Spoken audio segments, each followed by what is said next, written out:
अगर आप इस चैनल पर नए हैं, इस चैनल को सब्सक्राइब करें और बेल आइकन को प्रेस कर दें ताकि आपको लेटेस्ट वीडियो की अपडेट्स टाइम से मिले। हेलो दोस्तों, welcome back to the channel. स्वागत है फिर से आपका एक नई वीडियो में, जिसमें हम डिस्ट्रिक्ट स्पोर्ट्स ऑफिसर की जो सिलेबस होती है वो हम डिस्कस करेंगे। मैंने ये काफ़ी बार अपने कमेंट बॉक्स में भी देखा है कि बच्चों को ये पता नहीं होता कि जब डिस्ट्रिक्ट स्पोर्ट्स ऑफिसर की वैकेंसी आएगी तो तैयारी किस सिलेबस के हिसाब से करें। सबसे पहले तो मैं आपको ये बता देना चाहता हूँ, ये डिस्ट्रिक्ट स्पोर्ट्स ऑफिसर का जो वैकेंसी होता है ये पब्लिक सर्विस कमीशन के तरफ से आता है, यानी स्टेट के तरफ से आता है।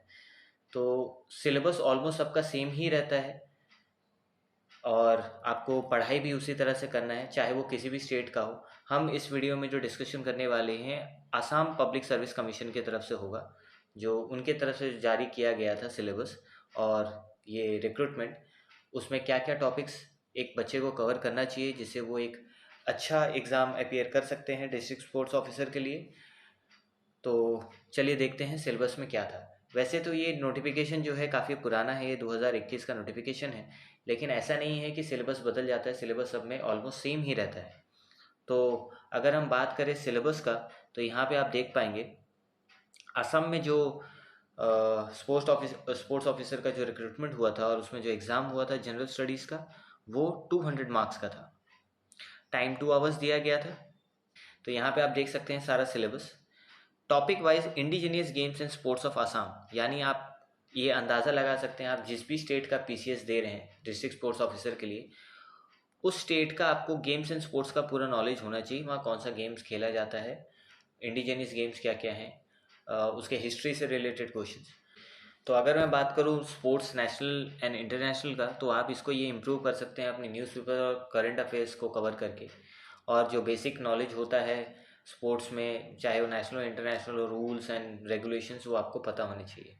नेक्स्ट आ जाता है आपका जो सबसे मेन पेपर होता है, वो होता है basic knowledge on physical education. आपको एक बेसिक नॉलेज आना चाहिए फिजिकल एजुकेशन का, जो आपको अपने बैचलर्स डिग्री में पढ़ाया जाता है, वो आप पूरा कवर करेंगे। साथ ही साथ करंट अफेयर्स, जो मैं अभी बता भी रहा था, करंट अफेयर्स आपको तो कवर करना ही करना है, चाहे वो पीसीएस हो या कोई भी स्टेट लेवल या नेशनल लेवल एग्ज़ाम हो, उसमें करंट अफेयर्स आता है। तो आप अगर किसी और स्टेट का पीसीएस देना चाहते हैं, जैसे असम का अगर आप दे रहे हैं तो असम का आपको करंट अफेयर्स कवर करना है। अगर आप वेस्ट बंगाल का दे रहे हैं तो वेस्ट बंगाल का आपको करंट अफेयर्स कवर करना है, या आप किसी भी स्टेट का दे रहे हैं तो आपको उसका करंट अफेयर्स कवर करना है, प्लस इंडिया का भी ओवरऑल।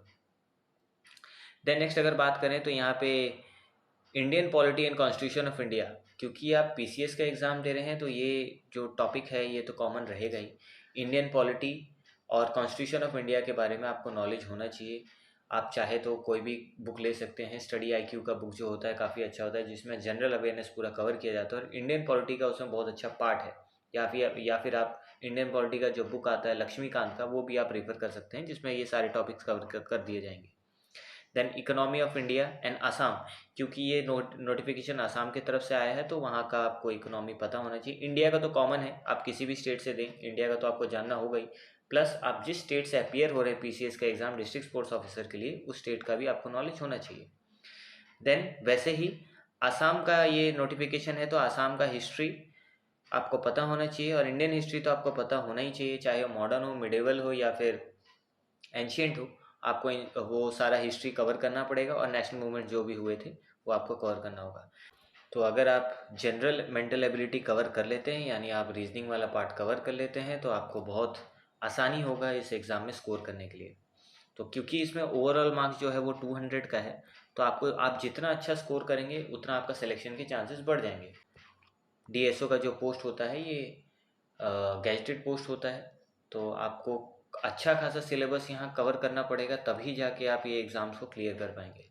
बहुत सारे बुक्स हैं जिसको आप रिफ़र कर सकते हैं। अगर आपको वो बुक्स का लिस्ट चाहिए तो मैं कमेंट बॉक्स में आपको दे दूँगा, आप बस मुझे कमेंट करके पूछ लीजिएगा। तो ये एक कॉमन सिलेबस है जो डीएसओ के पोस्ट के लिए होती है। आपको बस कुछ नहीं करना है, एक एक टॉपिक लेके आपको सब कुछ कवर करते जाना है। जितना जल्दी आप सिलेबस कवर करेंगे उतना ही आपको फ़ायदा करेगा, क्योंकि जैसी ही वैकेंसी आती है तो आप इन फॉर्म्स को भर पाएंगे और अच्छा स्कोर कर पाएंगे। याद रखिएगा, ये सारा सिलेबस आपको कवर करना है, और आप जिस भी स्टेट से ये फिल करेंगे, पब्लिक सर्विस कमीशन का जो फॉर्म है, उस स्टेट का आपको पूरा नॉलेज होना चाहिए। साथ ही साथ अभी तक एट प्रेजेंट कोई भी वैकेंसी जारी नहीं की गई है। जल्द ही सारी वैकेंसीज आएंगी, क्योंकि अभी इलेक्शंस का मैटर है, तो इलेक्शंस ख़त्म होने के बाद शायद वैकेंसीज जारी की जाएंगी। तो आप अपना तैयारी पूरा रखें, और अगर आपको कोई भी डाउट हो तो आप मुझे कमेंट बॉक्स में पूछ सकते हैं। आपका डाउट मैं जल्द से जल्द क्लियर करने की कोशिश करूँगा। So thank you so much for watching. Prepare well and all the best.